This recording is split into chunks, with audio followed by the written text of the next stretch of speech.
Voici le programme de l'exercice 3 sur la TI 83 Premium comme dans l'énoncé. Donc je vais l'exécuter. Je l'ai appelé seuil. La première valeur seuil, rappelez-vous, c'était 50 000. Et on obtenait 24 pour l'indice, à partir duquel on dépasse 50 000. Je relance mon programme. J'essaye la valeur 1 million. Et on avait trouvé 107 ans. Donc ce que je viens de faire avec l'ATI, je vais vous montrer comment le faire avec Python. Donc pour ça, j'ai préparé, j'ai ouvert une console. Sur mon ordinateur, Python se trouve dans Anaconda. Une fois que j'ai ouvert ma console, il faut que je demande à cette console d'aller dans Idle, qui va me permettre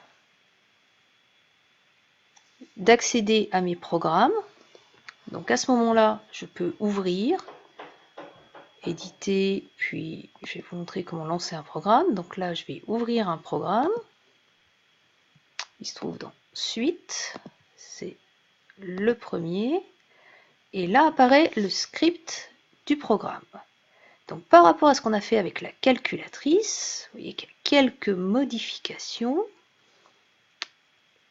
La première instruction, le input, qu'on a d'ailleurs écrit avec un prompt à la calculatrice, c'est la même chose, sauf que input, on peut introduire du texte, alors que si on utilise à la calculatrice l'instruction prompt, on ne peut que demander la saisie d'une valeur sans ajouter de texte. C'est un raccourci, c'est plus rapide, mais en même temps, on a moins de possibilités avec cette instruction. Donc avec Python, c'est bien input, seulement ici, vous voyez, je mets des parenthèses, puis, entre guillemets, je saisis le texte pour que l'utilisateur voit ce que je lui demande, donc c'est la valeur seuil. Seulement, avec Python, c'est complètement différent, je mets tout de suite une égalité. J'appelle S la valeur qui va être entrée en valeur seuil.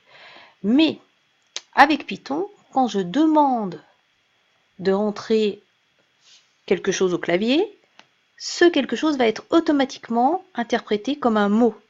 Donc, pour que ça devienne un nombre, je suis obligée de rajouter une instruction supplémentaire, celle-ci, qui va rendre en fait le mot que j'ai rentré, elle va le traduire pour le comprendre comme un nombre. En fait, là, je l'ai demandé comme un nombre entier. Integer en anglais, qui veut dire un nombre entier. Et l'instruction est int. Donc cette instruction-là, c'est pour que Python interprète la valeur que je vais rentrer au clavier et qui sera ma valeur seuil. Ensuite, vous voyez qu'au lieu de mettre une petite flèche avec un sto comme la calculatrice, là c'est beaucoup plus clair, beaucoup plus intuitif, beaucoup plus proche de ce qu'on aurait envie d'écrire. C égale 5000, c'est ma valeur initiale. I égale 0, c'est la valeur initiale pour I. La boucle while. Attention, elle se termine obligatoirement en langage Python, pour être reconnue, avec deux petits points. Donc j'ai ma boucle, une condition, puis les deux petits points. Ensuite, il y a un décalage, c'est ce qu'on appelle l'indentation avec Python. Parce que sous Python, vous voyez qu'il n'y a pas de end à ma boucle while, parce qu'en fait, ce qui va permettre de savoir ce qui est dans la boucle, c'est ce petit décalage ici de texte. En fait, il y a 3 places qui se décalent et ça me permet de créer tout ce qui va être à l'intérieur de la boucle. Quand j'ai fini la boucle, il suffit d'enlever ce décalage, de revenir au début. Et là, là, je sais que j'ai fini la boucle. Ça sera une fois que la boucle aura été interprétée en entier. Donc voilà les petites nuances par rapport au langage de la calculatrice. Vous voyez que c'est légèrement différent. On reconnaît quand même le cœur du programme. C'est très proche. C'est juste une façon différente d'écrire les choses. Alors, on va le faire marcher ce programme quand même pour voir si ça marche, si on a bien les mêmes résultats que ceux trouvés avec la calculatrice. Pour cela, on va dans Run module. La première valeur seuil, c'était 50 000. Je fais Entrée. J'obtiens bien 24. Alors, je ferme. J'ai à nouveau mon programme. Je lui demande à nouveau Run. Cette fois-ci, la valeur seuil, 1 million. Entrée. Et on a bien 107 comme trouvé à la calculatrice. Alors ça, c'est la façon la plus classique de travailler avec Python. Il existe des façons plus agréables de travailler avec Python. Je ferme tout ça et j'ouvre à la place un autre petit logiciel qui s'appelle Spyder, qui est en fait un logiciel comme un peu un traitement de texte. Ça me permet d'écrire mon programme. Alors je remets le premier programme, celui-là. Ça me permet d'écrire mon programme. Vous voyez que vous reconnaissez exactement la même chose que ce que j'avais tout à l'heure sous idle. Mais je vais pouvoir exécuter facilement ici mon programme et voir en même temps, tout en gardant mon programme visible, ce qui se passe sur la console. Donc allons-y, je compile. Ma première valeur seuil, c'était 50 000. Voilà. Je fais une nouvelle compilation pour ma deuxième valeur.